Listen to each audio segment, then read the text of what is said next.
Thank you very much, Wes. This is great to be back together again. And I have to recognize some people and organizations. Raytheon, General Dynamics, all the sponsors, thank you for getting us back together again. Particularly want to thank Molly McGee. Where's Molly? Molly keeps this train running, so thanks, Molly.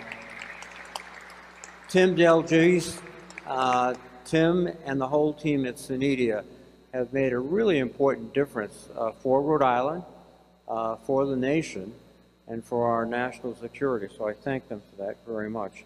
These innovative days are the model for what we should be doing more and more, bringing our private sector companies together with our defense officials, together with our Defense Department organizations, so that we can strengthen the bonds between them. We're looking at many significant challenges in the days ahead. We have to execute the national defense policy.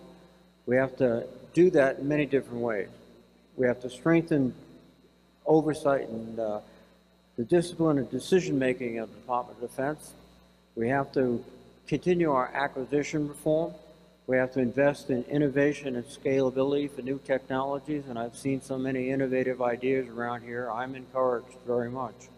We have to implement new industrial base policies. The old industrial base has faded away. We have a new industrial base. And we have to leverage the capabilities of our allies and partners. We cannot do it alone. We have to be in a collective posture.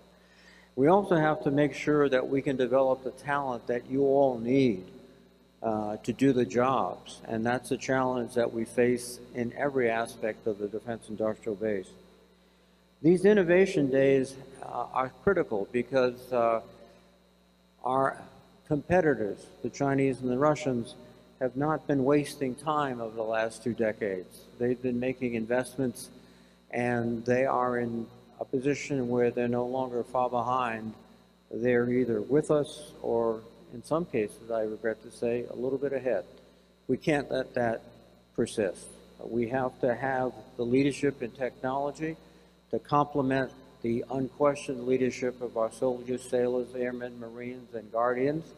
Together, that is an unbeatable combination, a team. So I'm just delighted to be here, but the biggest delight I have is to be able to recognize and introduce my classmate from West Point, the great class of 1971, professionally done, and that's Secretary of the Air Force, Frank Kendall. Now, I will admit, Frank did finish ahead of me at West Point, but the only reason is because he could play golf and he could swim. Otherwise, there was no contest, but I couldn't do either of those. Frank, as you know, has a long time service to this nation. After graduating from West Point, he served for 11 years as an active duty Army officer, including assignments in Germany, teaching at West Point engineering, and he's got more than 50 years experience in management, engineering. He was, prior to his confirmation as Secretary of the Air Force, in the acquisition office, U.S. Undersecretary of Defense for Acquisition Technology and Logistics. The only advice I gave to my West Point classmate when he became head of the Air Force is that if anyone tried to give him you can pick any term you want, any stuff, just remind him there's been only one 5-star general in the United States Air Force, and he was a graduate of West Point. Thank you, General Arnold. Secretary Kendall.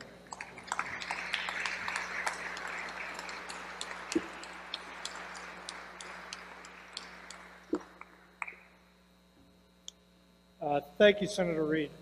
How am I doing in the back? The sound's a little okay. I'm going to take a few minutes to talk about kind of 4 or 5 things. One is why I came back in the government again. One is what I've been doing for the last year or so since I've been in office. And next is what I hope to do going forward. and then talk a little bit about industry's role and how important that is to all of the above. I came back into government because of one thing. Anybody know the answer? China, China, China. In 2010, I came back the previous time after being out of government for about 15 years. And when I left government in 1994, I noticed that at the time, the intelligence community would say to me that, well, we really don't have any competitors right now. China could possibly be a competitor in 15 or 20 years. So I waited 15 or 20 years, and I came back to government, and sure enough, they were. China had done two things in that period of time. One was to get much, much more wealthy. The other was to think very carefully about how Americans fight, in particular about how we project power, and to think about and to start to develop and field the capabilities they thought would counter that capability. This came out of my experience earlier on.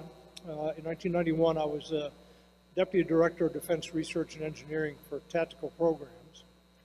And as you know, the first Gulf War occurred. No one paid more attention to how we had fought there and what it meant than China did. And they learned those lessons, and they went to school on us, and they started developing capabilities, particularly taking our technology of long-range precision munitions to use against us.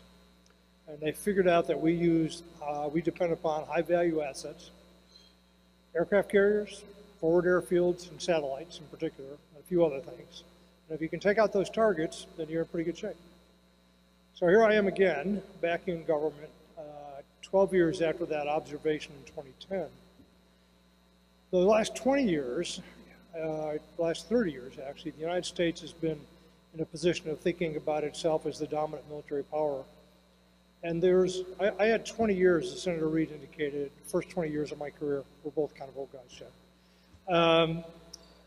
as Cold Warriors. And I know viscerally, and Senator Reid knows viscerally, what it is like to have a real pure competitor. One who has reasonable resources, strategically is opposed to you, and is making investments to try to defeat you. We have that again with China. And it is, if anything, a more formidable opponent than the Soviet Union was. So I remember that, and I was part of the effort to maintain technological superiority relative to the Soviets. And we are in that game again. We are in a race for technological superiority. There is virtually no sitting officer in the military today who really remembers that experience or had that experience. So I'm back because of that, because I think I can offer that background and that visceral understanding to the country. And I'm back in a service that I think is going to be in a department now with two services, the Air Force and Space Force, that is going to be incredibly important to our success strategically going forward. Now, it would have been natural, I think, in some ways for me to come back into the service I grew up in, but I felt that that was not where I needed to be. The Pacific is a space, cyber, air, and sea theater. And that's where we're going to have to be dominant out there if we're going to be successful. So I'm delighted to have the opportunity. People use the word humbled. I think I feel the responsibility that I have to try to move our air and space forces forward to where they can be more successful against a very well-resourced and capable competitor who, in addition to stealing our technologies, is certainly developing their own and thinking very creatively about ways to defeat us. So that's what I came in to do. When I looked at the situation that we had, I decided fairly early on in my tenure that what we needed to do was focus on a set of what I call operational imperatives. What are the things that we need to be able to do successfully to project power in the Western Pacific? And those are all areas where China has tried to field capabilities to defeat us, to deny us operational capability. And I'll go through the list real quickly. I'm not going to spend a lot of time on it. I've talked about it other places. But these are things that we have to do. They're called imperatives because if we can't do them, we will not succeed. General C.Q. Brown, the Chief of Staff of the Air Force, talks about accelerating change or losing. What I tried to do with the operational imperatives is define exactly what change we need to accelerate so that we don't lose. That's what I've been trying to do. And that's taken up the last year. I put together teams of people, combinations of experts on acquisition and technology and operational people, to work on each of these 7 imperatives and define what it was exactly, use analysis to define what it was exactly that we needed to invest in to stay ahead in this race. And we did that. The 7 imperatives, real quickly: get our space order of battle right. We have a Space Force. We created a Space Force, and we changed our strategy because we recognize that we cannot operate with impunity in space, that our assets that we depend upon are being challenged. And in addition to that, our potential adversaries are fielding assets that enable their forces to strike our joint force. Both of those problems have to be solved with a war-fighting order of battle for space. So that was the first one, very broad one. Next was to take the idea of joint all-domain command and control, and the Air Force version of that is Advanced Battle Management System, and convert it into reality. I had heard a lot of rhetoric about that in the period of time that I was out of government, but what I had not heard was exactly what we were going to do, for what purpose, to give us what operational advantage. And I had not seen focus on making those investments. As I came back into government and got to understand where we were a little bit better, I realized that we also had to modernize our command and control communications and battle management systems in general. Not just apply new technologies to the ones we have, but move forward in general. So the second one was about that. It was about modernizing our C3 battle management systems, and that includes both air and space systems. The third one is the thing that our ability to project power and to defeat an aggressor depends upon, which is our targeting capabilities, particularly against ground-moving targets or surface-moving targets, such as ships included, certainly including ships, as well as airborne targets. Mission, a function we'd like to be able to perform from space if possible, but in many ways, technically, that's difficult, both from a survivability perspective and others.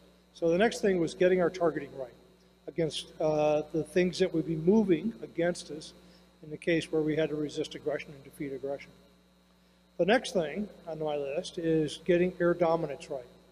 You know, the leading edge aircraft we have right now in air dominance is the F-22. It was one of my programs in 1990, over 30 years ago. It is not a new airplane. The F-35 is a relatively new airplane, but it's been in development for about 20 years. We have to figure out what the next generation is going to be. And that's not just a platform that replaces those fighters, it's also all the things that come in what we're calling a family of systems to give us weapons, sensors, off-board capabilities, and we're introducing uncrewed combat aircraft into that mix for the first time. And we're committed to that.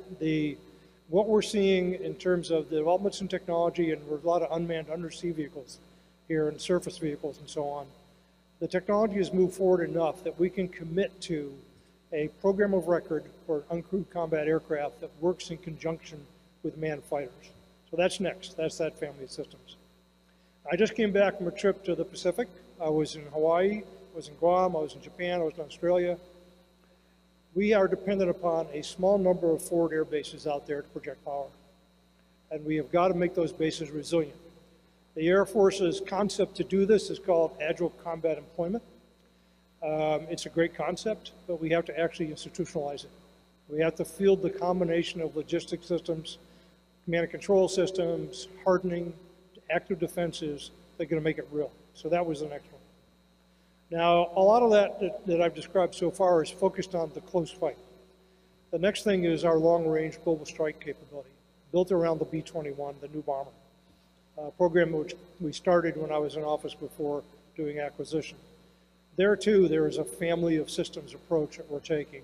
Weapons, other things that can fly in conjunction with the B-21, off-board support systems integrated together in a suite of capabilities to allow that system to project power and to do global strike from longer ranges. And then last is our ability overall, and I was just talking to a small company here that does this kind of work, about all the things we depend upon to go to war. Everything we count upon to mobilize a force, move it forward, and sustain it. In particular, our IT systems, and in particular, the cybersecurity of those systems, which is something we have to get to a point where it's resilient enough that we can depend upon it to work for us when we go into a fight. So those are the 7. I feel very comfortable about what we were able to accomplish there. And we have defined now and prioritized the things that we need to do. Now comes the hard part, Senator Reid, which is getting the resources for those things. There are a couple of reasons why. Well, I will always go give a speech at a conference when Senator Reid asks me to. One is that he's helped me get confirmed 3 times now, and I'm very grateful for that. But the other is he's very influential in the Congress and can help make the case for the things that we need, and does that incredibly effectively. Very grateful for his friendship and his support there. The next thing, though, is to get the resources. And that's what we're embarked upon now. And I can't say very much about our internal process. It is ongoing. We're waiting for the Congress to finalize our 23 budget, so we have a better feel for what we can expect in 24 and what to plan for. Hopefully the Congress will move quickly to do that. And then we'll go on from there. So I feel like I've done the work to lay the groundwork to move forward. I've been able to fund some of the things that are high priority, but not nearly as much as we need with the resource constraints that I have today. I'm hopeful those constraints will change as time goes on. And that's the job that's next in front of me. So that's where we're headed now. And I spent a lot of the last year briefing on the Hill. Senator Reid saw this. His committee had a chance to see this. Briefing the threat. What we're going to be prepared to come with, hopefully be prepared to come forward in our next submission is the solution to that problem. And I think we've done the work to get ready to do that. Now it's going to be a question of whether we can resource it or not. So that's where we are. That's what I'm about. That's what I'm trying to do. The last thing I wanted to talk about was industry's role. One of the things we're doing as we address the operational imperatives is giving the problems that we're trying to solve to industry to help us solve. Again, going back to my Cold War legacy, it was routine in the Cold War to ask industry to help the government solve operational problems. Basically, a lot of operational analysis, a lot of systems analysis to do research to figure out what the best solutions were, and to let companies try to figure it out, tapping into the intellectual capital that they have internally. Great engineers, great scientists, but also a lot of former operators that exist in industry and can help us out. And I was talking to some of those people earlier today. I want industry to help us solve our problems. I don't want you to just wait for us to say, here's my requirement, tell me how you're going to meet it. We need more than that from you, and you have enormous capacity to help. We also want innovation from industry. We want innovation that is applied to solving those problems that I talked about. And we are going to be open-minded, as long as I have a role in this, in how we solve these problems, and we're going to do things in some non-traditional ways. Introducing a program of record for an uncrewed combat aircraft is kind of a leading example of the kind of thing I'm talking about. But there are many other areas in which we can be creative. We need to accelerate change or we will lose. That is, those are our choices. We also have to be smart about what that change is. And I need your help with that across the board. So that's it. That's sort of what's going on right now with the Department of the Air Force. My colleagues in, not very much, right? Just a few things. My colleagues in the other services are also thinking very creatively. I was talking to a former Marine Corps Commandant. General Berger's doing a lot there right now. The Navy is doing a lot also, particularly in the undersea world and the autonomous world. And the Army is doing some things, particularly in areas like air defense and hypersonics. So we have an opportunity and we have a necessity to get this right and to move forward as quickly as we can. So thank you. Thank you for your time. Thanks for your support.